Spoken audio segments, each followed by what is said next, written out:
Halo teman-teman, nama saya Cynthia, asal saya dari Jawa Timur. Sekarang ini saya kuliah di Yogyakarta. Oh ya, berbicara tentang mimpi, tentunya setiap orang itu memiliki mimpi. Berikut ini adalah beberapa cuplikan tentang mimpi-mimpi yang teman saya miliki. Saya berharap tayangan ini dapat menginspirasi para penonton sekalian. Cepat ku kan melaju, meraih berjuta bintang. Kenalkan, nama saya Henry. Saya berasal dari Kalimantan Barat, Pontianak. Keinginan saya nggak muluk-muluk, cuma pengen membagikan orang-orang ada di sekitar saya. Itu aja. Hai, nama saya Edu. Saya dari Riau. Sebenarnya mempunyai tujuan hidup, bagaimana saya bisa mempekerjakan banyak orang dan bagaimana saya bisa membantu orang-orang di sekitar saya. Itu aja mungkin. Terima kasih. Hai, saya Robi Sugara, asal saya dari Kalimantan Barat. Saya memiliki cita-cita ke depannya itu ingin bergerak di bagian pemerintahan, khususnya untuk membawa tentunya reformasi, revolusi untuk bangsa ini, karena saya rindu Indonesia jauh lebih baik ke depan.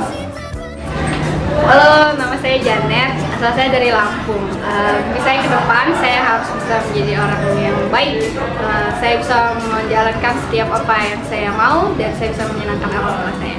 Itu aja. Nah, sekarang giliran saya untuk menjawab pertanyaan tersebut. Berbicara tentang mimpi yang saya miliki, mimpi saya itu sangat-sangat sederhana. Mimpi saya itu akan saya jelaskan melalui tayangan berikut ini. Selamat menikmati. Kisah ini berawal dari perjalanan saya di kota ini, di Yogyakarta. Banyak hal baru yang saya temui di sini. Teman baru, lingkungan baru, budaya baru, dan semua hal yang baru yang menuntut saya untuk beradaptasi di sini. Selama kurang lebih 2 tahun di kota ini, ada hal yang secara khusus saya perhatikan. Di sini, saya menemukan banyak orang dengan berbagai macam pekerjaan. Ada penjual bubur kacang hijau yang menjajakan buburnya dengan gerobak. Ada bapak penebang pohon. Pohon ini ditebangnya supaya tidak rubuh saat angin kencang. Ada juga pasar pagi, tempat di mana Ibu Siti menjual sayur dan terjadilah tawar-menawar harga dengan pembeli. Nah, ada juga Mas Budi yang menyerut es batu dan berkeliling menjual esnya ke tempat-tempat makan. Nah, ini adalah pemandangan saat malam hari saya melanjutkan perjalanan ke daerah Malioboro. Berjalan kaki sambil menikmati indahnya malam. Ada bapak kusir yang mengemudikan delman dengan kudanya. Ada pak beca yang mengantar penumpang. Ada penjual sate, baik yang berjalan kaki maupun menetap di pinggir jalan. Ada penjual aksesoris. Ada juga penjual buah-buahan. Ada penjual angkringan. Dan tentunya masih banyak profesi lain yang saya temukan di Malioboro. Nah, itulah tadi beberapa jenis pekerjaan yang ada di sekitar saya. Tentunya saya sangat bersyukur dengan adanya mereka. Dan terima kasih untuk semua yang mewarnai kehidupan saya di sini. Nah, dari sekian banyaknya jenis pekerjaan yang saya temui di tempat ini, ada satu kelompok khusus yang saya perhatikan, yaitu para pemulung. Jika saya mengingat saat saya masih kecil dan hidup di Situbondo, di daerah saya di Jawa Timur, tidak begitu banyak pemulung yang saya temui di tempat di sana. Tapi entah mengapa saat saya kuliah di sini dan tinggal di sini, ada begitu banyak pemulung yang saya temukan di tempat ini. Ini adalah pemandangan yang saya temui saat saya berjalan kaki pada pagi hari. Ada ibu pemulung membawa karung dan plastik berisi sampah. Yang saya pelajari dari ibu ini adalah dia tetap tersenyum dan menikmati pekerjaannya. Ada pula yang mengangkut sampahnya dengan sepeda. Kalau saya jadi bapak ini, mungkin saya sudah jatuh karena beban yang begitu berat. Nah, untuk ini adalah potret keluarga pemulung. Bahkan, anak kecil ikut membantu orang tuanya mencari nafkah. Oh iya, ada juga pemulung yang berusia lanjut. Bapak pemulung ini contohnya. Saya hampir dapat melihat bapak ini setiap pagi saat saya berjalan kaki ke kampus. Gerakan badan dari bapak ini tidak begitu lincah lagi. Namun, semua dilakukannya untuk memenuhi kebutuhan ekonominya. Dengan menuntun sepeda tuanya, bapak ini berjalan selangkah demi selangkah untuk mengumpulkan sampah. Satu doa saya untuk bapak ini adalah supaya beliau tetap sehat dan menikmati masa tuanya dengan penuh rasa syukur. Tak jauh berbeda dengan pemandangan pada pagi hari. Saat hari sudah gelap, para pemulung tetap bekerja. Tak henti mereka mengumpulkan sampah untuk dijual kembali. Bagi kita, sampah adalah sesuatu yang kotor dan layak untuk dibuang. Namun, sampah bagi para pemulung berarti harta yang berharga untuk bertahan hidup. Mencari sampah di tengah masyarakat sama dengan mencari sesuap nasi untuk bertahan hidup. Teman-teman, itu ada beberapa fakta tentang kehidupan pemulung di sekitar saya. Mereka bekerja, berjalan, dan mengumpulkan sampah untuk dijual kembali. Bagi mereka, tentu saja memulung itu bukanlah sesuatu yang mereka inginkan. Jika setiap orang diberi kesempatan untuk memilih, saya yakin bahwa tidak ada satu orang pun di dunia ini yang ingin menjadi pemulung. Namun karena modal dan keahlian yang begitu terbatas, itu mengharuskan mereka untuk memulung sampah, dan dari memulung sampah itu mereka akan menyambung hidup mereka ke depannya.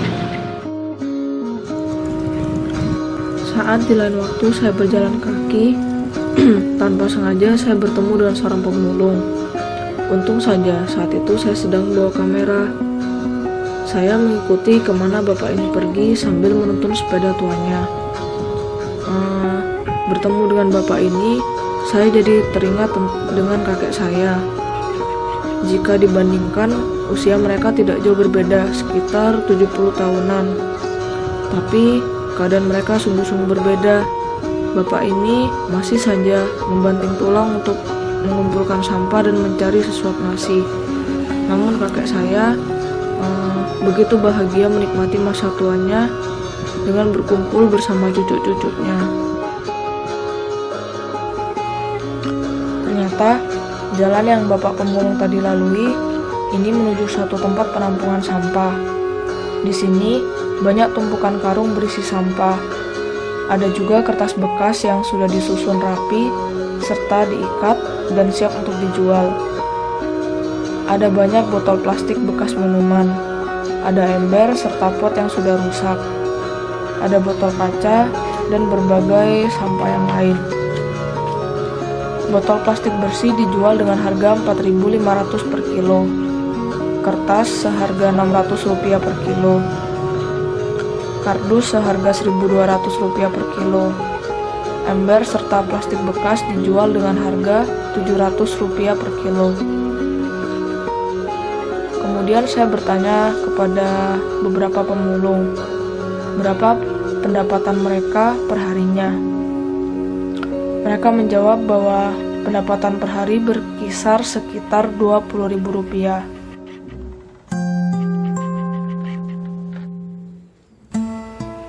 Dengan uang itu, mereka sudah sangat bersyukur bahwa mereka bisa mendapatkan makan bagi anak-anaknya, bisa mendapatkan makan dan tidak mengharapkan hal yang lebih.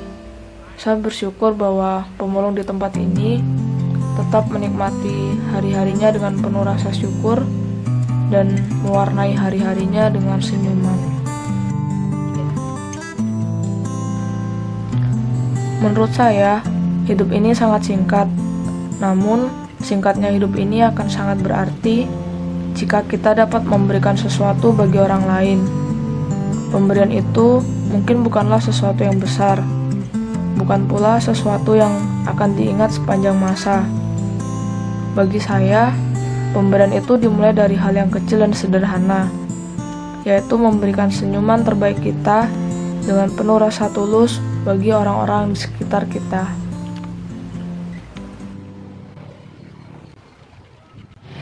Nah, Itulah yang dapat saya gambarkan tentang mimpi saya. Saya ingin membantu pemulung yang ada di sekitar saya. Cara yang sangat-sangat sederhana yang dapat saya lakukan adalah dengan membuat film atau video pendek yang menceritakan sedikit tentang kehidupan mereka.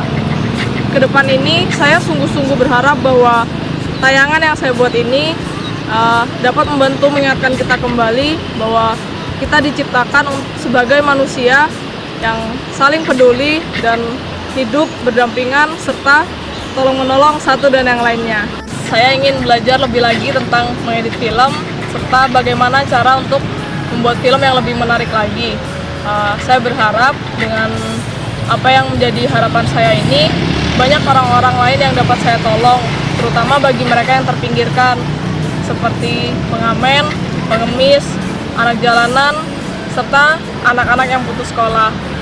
Teman-teman, saya sungguh berharap bahwa tentunya setiap kita memiliki mimpi dan tujuan yang ingin kita capai. Melalui tayangan ini, saya ingin mengajak teman-teman untuk mari terus bermimpi, bermimpi, dan bermimpi.